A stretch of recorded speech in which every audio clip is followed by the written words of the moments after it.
Militer Rusia merilis rekaman pasukan terjun payung Rusia yang melakukan latihan bersama.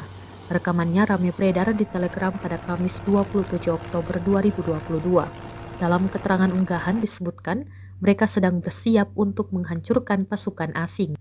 Di jembatan Karakosak, unit CAA bersama dengan Angkatan Udara Rusia melakukan latihan untuk mengendalikan jembatan sebagai fasilitas infrastruktur jalan yang penting.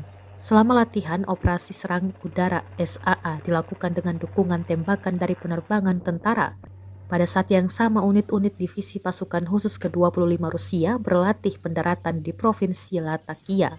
Aksi di jembatan Karakosak itu dibarengi dengan penyamaran instalasi pertahanan udara.